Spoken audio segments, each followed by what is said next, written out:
नमस्कार। आज हम शराब के असर, उसकी हकीकत पर बात करेंगे। हमारे पास ध्रुव राठी की एक वीडियो का ट्रांसक्रिप्ट है। हाँ, और ये कहानी अमित नाम के एक लड़के की है। होशियार था पर कॉलेज में दोस्तों के दबाव में पीने लगा। और फिर मतलब लत लग गई उसे। बिल्कुल। तो इस कहानी के बहाने हम समझेंगे कि भाई शराब के पीछे साइंस क्या है, शरीर दिमाग पर असर, मिथक और असलियत, और हाँ, समाज पर क्या प्रभाव पड़ता है। सही कहा। ये सिर्फ अमित की कहानी नहीं है, ऐसे कई लोग हैं। बिल्कुल। तो शुरू करते हैं कि ये बनती कैसे है। हाँ, मतलब ये कोई बहुत कॉम्प्लिकेटेड चीज तो नहीं है जैसा सोर्स बताता है। नहीं, बहुत नेचुरल है।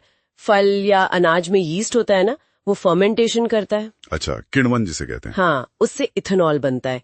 ये तो मतलब कहते हैं इंसानों से भी पुरानी कहानी है, वो ड्रंकन मंकी हाइपोथेसिस। इंटरेस्टिंग। तो बियर, वाइन जैसी ड्रिंक्स इसी फर्मेंटेशन से। हाँ, बियर अनाज से, वाइन अंगूर से। इनमें अल्कोहल कम होता है, करीब 4 से 15%। और जो हार्ड लिकर होती हैं, विस्की, रम, वुडका, वो बनती है डिस्टिलेशन यानी आसवन से। इसमें अल्कोहल को कॉन्सेंट्रेट किया जाता है। तो उनमें अल्कोहल ज्यादा होता होगा। हाँ, काफी ज्यादा, 30 से 60% तक। और अलग अलग चीजों से बनती हैं, चावल, सेब, नारियल, आलू, सबसे। अच्छा, और पीने के बाद शरीर में क्या होता है? ये नशा कैसे चढ़ता है? देखिए, पेट और छोटी आंत से ये सीधे खून में जाती है। अच्छा।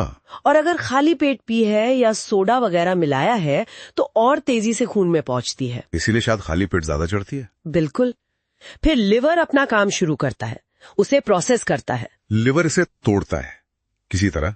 हाँ, एंजाइम्स होते हैं ADH और ALDH। पहले ये टूटकर बनता है एसिटिल्डिहाइड, जो काफी जहरीला होता है। वो हैंगओवर का कारण शायद यही है। हाँ, काफी हद तक। फिर ये आगे टूटकर हानि रहित एसिटेट में बदल जाता है। लेकिन प्रॉब्लम ये है कि लिवर की स्पीड लिमिटेड है। मतलब वो 1 घंटे में एक तय मात्रा ही प्रोसेस कर सकता है। अगर उससे ज्यादा पी ली तो खून में अल्कोहल का लेवल, जिसे BAC कहते हैं, वो बढ़ जाता है। और फिर दिमाग पर असर होता है। एग्जैक्टली। दिमाग के जो न्यूरोट्रांसमीटर्स है ना, केमिकल मैसेंजर, उन पर असर होता है। कैसे? वो जो शांति या सुकून महसूस होता है, वो क्यों? वो इसलिए कि शराब गैबा नाम के न्यूरोट्रांसमीटर को बढ़ा देती है।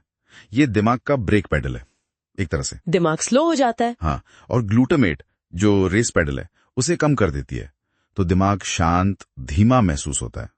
साथ में डोपामीन, एंडोफिन भी रिलीज होते हैं, जिससे खुशी महसूस होती है। और अमित की कहानी में शायद यही हुआ होगा। दोस्तों की तारीफ मिली, ब्रेकअप का गम भुलाने का बहाना मिला, और वो सुकून। हाँ, वो फौरी राहत। लेकिन ये बहुत टेम्पररी होता है, और दिक्कत ये है कि धीरे धीरे उसी सुकून के लिए ज्यादा शराब चाहिए होती है। टॉलरेंस बढ़ जाती है। बिल्कुल। और फिर जब नशा उतरता है तो गिल्ट, शर्म, एंजाइटी, पैनिक अटैक, ये सब होता है। कहानी में दिखता है कैसे अमित गुस्सैल हो गया, रिश्ते बिगड़े, करियर खराब हुआ। और सेहत पर लंबे समय में तो बहुत बुरे असर बताए हैं सोर्स ने। हाँ, बहुत गंभीर। दिमाग सिकुड़ने लगता है, खासकर सोचने समझने वाला हिस्सा, फ्रंटल लोब, और याददाश्त वाला हिस्सा, हिपोकैम्पस। इसीलिए शायद ब्लैकआउट्स होते हैं, कुछ याद न रहना। बिल्कुल। और लिवर डैमेज तो है ही। फैटी लिवर से शुरू होता है, फिर हेपेटाइटिस, फाइब्रोसिस, और आखिर में सिरोसिस। सिरोसिस मतलब लिवर फेलियर। वो तो जानलेवा है। हाँ, जानलेवा हो सकता है। और सिर्फ लिवर ने, दिल पर भी असर होता है। मांसपेशियां कमजोर, धड़कन अनियमित, ब्लड प्रेशर हाई, स्ट्रोक का खतरा। और भी कुछ? पैंक्रियाटाइटिस का खतरा। इसमें पैंक्रियास खुद को ही डाइजेस्ट करने लगता है। किडनी डैमेज, पेट में अल्सर, इम्यून सिस्टम कमजोर, लिस्ट लंबी है। बाप रे। मतलब WHO जो कहता है कि कोई सेफ लिमिट नहीं है, वो सही है। बिल्कुल सही। विश्व स्वास्थ्य संगठन का यही कहना है, शराब की कोई भी मात्रा शरीर के लिए सुरक्षित नहीं है। ये जानना बहुत जरूरी है, क्योंकि मिथक बहुत हैं, जैसे वो रेड वाइन वाला मिथक। हाँ, कि सेहत के लिए अच्छी है। हाँ। ये बहुत कॉमन मिथक है। सोर्स कहता है कि एंटीऑक्सीडेंट्स तो अंगूर में होते हैं, शराब का नुकसान उन फायदों से कहीं ज्यादा है। अच्छा। और ये कि बियर या वाइन हार्ड लिकर से सेफ है, ये भी गलत है। क्यों? अल्कोहल तो कम होता है उनमें। लेकिन शरीर तो इथेनॉल को इथेनॉल की तरह ही प्रोसेस करता है, चाहे वो बियर से आए या विस्की से। और लोग मात्रा एडजस्ट कर लेते हैं। 1 पैक स्ट्रॉन्ग बियर लगभग 1 ग्लास वाइन या 1 शॉट विस्की के बराबर असर कर सकती है। अच्छा, और वो जो कहते हैं कि शराब पीने से ठंड में गर्मी लगती है? वो भी बिल्कुल गलत है, बल्कि होता उल्टा है। शराब पीने से शरीर का कोर टेम्परेचर गिरता है, जिससे हाइपोथर्मिया यानी शरीर के ज्यादा ठंडा हो जाने का खतरा बढ़ जाता है। ये सारे मिथक टूटना जरूरी है। अच्छा, अब आते हैं सामाजिक असर पर। ये सिर्फ पीने वाले को नहीं, आसपास के लोगों को भी प्रभावित करती है ना? बिल्कुल। घरेलू हिंसा एक बड़ा मुद्दा है। सोर्स बताता है कि पतियों के शराब पीने पर पत्नियों के साथ हिंसा का खतरा 3 गुना बढ़ जाता है। 3 गुना? और नशे में ड्राइविंग? हाँ, वो तो है ही। भारत में ही 2021 में 3300 से ज्यादा मौतें नशे में ड्राइविंग की वजह से हुई। ये सरकारी आंकड़ा है। भयानक।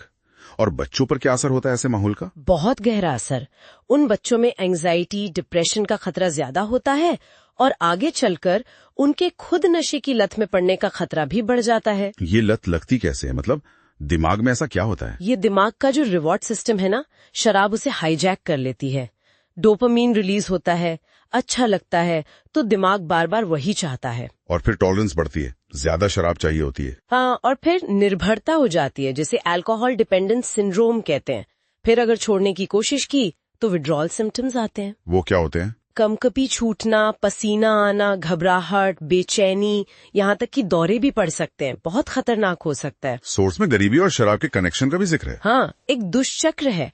गरीब इलाकों में कई बार साफ पानी से ज्यादा आसानी से शराब मिल जाती है और कच्ची जहरीली शराब पीने से मौतें भी होती हैं। जहरीली शराब मतलब मीथेनॉल? हाँ, मीथेनॉल। पिछले 20 सालों में भारत में 22,000 से ज्यादा मौतें इस वजह से हुई हैं। ये बहुत दुखद है। सच में? लेकिन अमित की कहानी का अंत फिर भी पॉजिटिव है ना? हाँ, ये एक उम्मीद की बात है। उसे परिवार का सपोर्ट मिला और उसने अल्कोहलिक्स एनोनिमस यानी AA की मदद ली। AA क्या है? ये एक नॉन कमर्शियल संस्था है, दुनिया भर में है। ये शराब की लत को एक बीमारी की तरह देखती है और लोगों को इससे उबरने में मदद करती है, एक दूसरे के सहारे से। तो रिकवरी मुमकिन है? बिल्कुल मुमकिन है, लेकिन पहला और सबसे जरूरी कदम है ये मानना कि हाँ, प्रॉब्लम है। और फिर मदद लेना। सरकारी हेल्पलाइन है, 14446, AA जैसे ग्रुप्स हैं, डॉक्टर्स हैं। हाँ, प्रोफेशनल मदद बहुत जरूरी हो सकती है। और समाज के लेवल पर भी हमें वो अरे एक पैक से कुछ नहीं होता वाली सोच को बदलना होगा। सही बात है।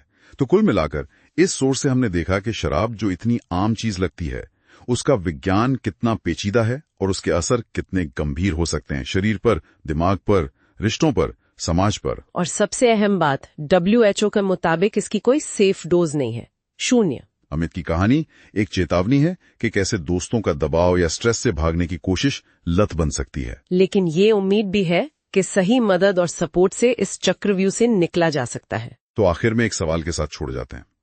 एक ऐसे समाज में जहां शराब पीना इतना नॉर्मल माना जाता है, जहां दोस्तों का इतना प्रेशर होता है, वहां कोई व्यक्ति इसके खतरों को जानते हुए अपनी सेहत और सामाजिक दबाव के बीच बैलेंस कैसे बना सकता है? सोचने वाली बात है।